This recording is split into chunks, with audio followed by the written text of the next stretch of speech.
So,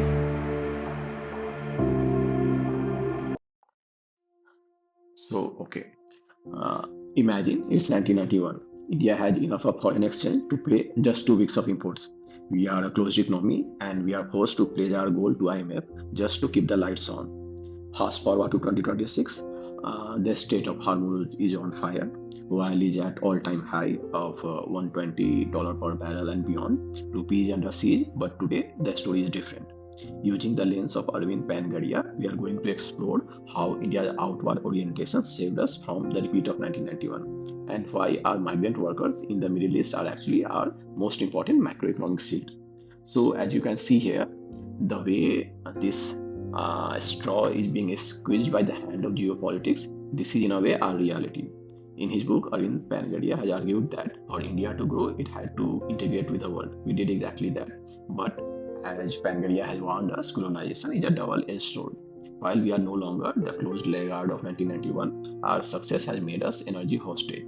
So at the one end, we have successfully globalized our GDP, but we are yet to globalize our energy sources. So, in a way, we are living in a kind of modern paradox where, at the one end, we are a kind of emerging giant, but on the other end, our success story is being held hostage to a 21-mile wide choke point.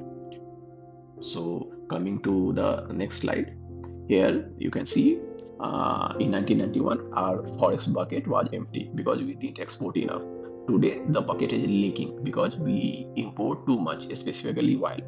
And every time the Brent crude price jumps, our inflation rises. So currently, if there is a, as we see on the basis of trend, if there is a rise of $10 price, we see a 40 basis point rise in inflation.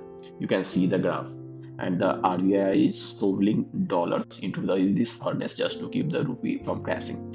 We have already lost around 30 billion from our forex to just 30 days of this war going throughout this March. It's a high stake that we are burning our hand and earn saving. So we are in a way burning our hard earned saving just to keep the engine running. So coming now forward to the next slide. Now, as we could see the pirate ship level uncertainty. So 20% of the world oil flows through the Hormuz, but for India it's around 50%. The lesson from 1991 was that the supply shocks destroy economies. Today, even without a fiscal blockade, the risk premium, higher insurance, speculative prices acts as a kind of hidden tax for every Indian citizen. And the way there is a black hoarding of this gas cylinder, and the way other countries held hostage is also something that hold a lesson for us. So as we reroute ships through Africa, it adds more than 3 weeks of transit time, and the world of JIT supply chain geography is the kind of ultimate taxman.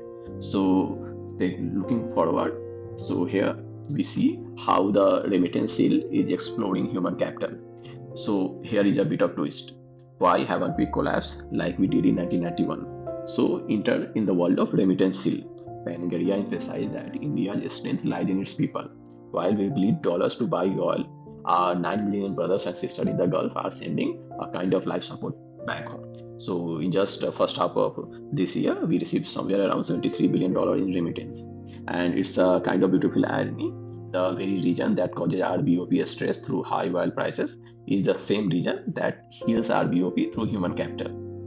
Okay, so now coming to this last slide, the tightrope walk, diversification, and the diaspora.